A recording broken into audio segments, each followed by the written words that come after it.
I'm now in the Chapel of Blessings inside the Basilica of St. Anthony. Every day hundreds of pilgrims come here to receive a blessing from a friar of our community. And it was while I was here in this chapel that something terrible took place at 6 p.m. on October the 10th, 1991.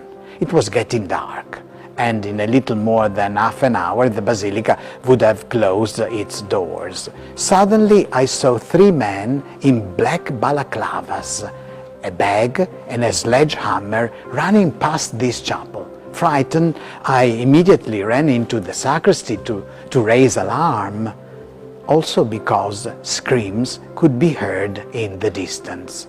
What was happening? Those three criminals had stormed into the chapel of the relics where I am now, and while one of them held one of the guards and some devotees at gunpoint, the other two shattered the crystal glass of the central niche. They quickly grabbed the reliquary of the Chin and fled. Outside the basilica there was a car with a fourth accomplice waiting for them, and in a flash the four disappeared into nowhere with the precious relic. The police arrived soon and began to investigate. The getaway car had disappeared and was never found again. As for the four robbers, the identikits given to the police were too vague. The only thing certain was that their accent revealed that they were local people. But why steal that relic? For what purpose? We friars were asking ourselves. The disturbing answer the Carabinieri and the police was giving us was the same. They will soon ask for a cash ransom from you or the Vatican.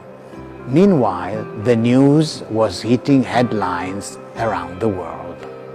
Days passed, but we friars did not receive any phone calls from the bandits, nor did anybody ask us or the Vatican any cash ransom.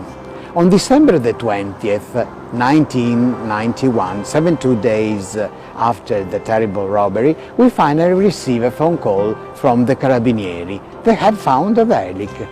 In Rome, they said, in a field near Fiumicino airport. Maybe it was about to be taken abroad. And so it was that on December the 22nd, just 3 days before Christmas, Reliquary of the Chin made his way back into the Basilica during a solemn Mass. Great was the enthusiasm of the people of Padua who had flocked en masse. But had things really gone that way? Had the reliquary really been taken to Rome? And why?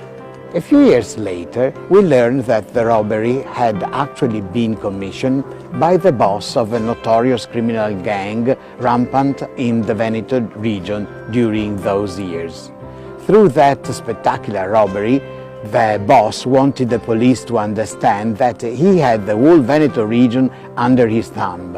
In any case, this whole affair didn't end well for the boss. He was, in fact, arrested a few years afterwards the robbery and then sentenced to many years in prison. And here we are in front of the famous reliquary stolen in 1991. The first thing to say is that, thanks be to God, the reliquary was returned to the Basilica completely intact, with the exception of a few very minor scratches here and there. The reliquary has remained practically the same as when it was donated to the Basilica by the Cardinal Guy de Boulogne in 1350. The Cardinal had come specifically to Padua in person to thank the saint for being healed from the Black Plague, a terrible pandemic which caused the death of a third of Europe's population. As you can see, the reliquary has the shape of a bust with a halo, but instead of the face we have a crystal glass through which we can see St. Anthony's jawbone, popularly called the Chin. The reliquary is made of gilded silver adorned with precious stones. Whenever I am closer to this relic, I seem to hear Anthony speaking to me, and I can only thank God for granting him the grace strength and courage to do everything he was able to do in his life, and to allow him to inspire, help and console all those people who turn to him.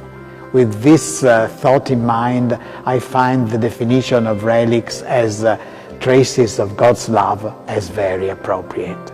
Let us therefore pray together in front of this relic. Dear St. Anthony, you who through your preaching and your many acts of charity have led many from darkness to light, please also teach us to be messengers of God's love, and keep us always united to the Father with the same love a child has for a father. Amen.